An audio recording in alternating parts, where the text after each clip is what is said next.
நீதிமன்றம் நிபந்தனைகள் விதித்த நிலையிலும் கூட, யாரையும் எதிர்த்து பேசக்கூடாது என்று நிபந்தனைகள் விதித்த நிலையிலும் கூட திருப்பரங்குன்றம் அயோத்தியாக மாறும். அதுக்கு என்ன பொருள்? யாரை மிரட்டுகிறீர்கள்? அயோத்தியிலே பாபர் மசூதியை இடித்ததை போல் இங்கே சிக்கந்தர் தர்காவை இடிப்போம், அதுதான் அதற்கு பொருள்.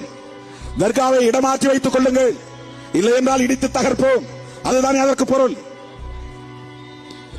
சிறுத்தைகள் இருக்கிற வரையில் அதற்கு ஒருபோதும் இங்கே இடம் கொடுக்க மாட்டோம், நினைவில் வைத்துக் கொள்ளுங்கள். ஏதோ மேடைக்கு பேசுகிறேன் என்று எண்ணாதீர்கள். நாங்கள் ஓட்டு கொடுக்கிறதுக்காக பொது வாழ்க்கைக்கு வந்தவர்கள் இல்லை, எழுதி வைத்துக் கொள்ளுங்கள். அவங்க என்ன நினைப்பாங்க, இவங்க என்ன நினைப்பாங்க, நமக்கு ஓட்டு வருமா வராதா, இப்படி பேசினா திமுக நம்மளை கூட்டணியில் வச்சுக்குமா வச்சுக்காதா, ஐ டோன்ட் கேர். அதை பற்றி நான் கவலைப்பட்டதில்லை, கவலைப்படக்கூடியவனும் இல்லை. அதற்காக ஒருபோது நாங்கள் கவலைப்பட்டதே இல்லை, தயங்கியதே இல்லை. நாளைக்கே திருமாவளவரை கூட வச்சிருக்கிறது பிரச்சனை வரும் அப்படின்னு திமுக நினைச்சா கூட நாங்கள் அதை பத்தி கவலைப்பட மாட்டோம்.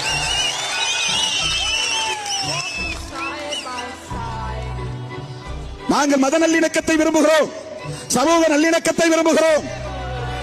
சிறுபான்மை மக்கள் என்று நீங்கள் சொல்லக்கூடிய யாரும் அந்நிய நாட்டை சார்ந்தவர்கள் இல்லை, அவர்கள் எங்கள் சொந்தங்கள்.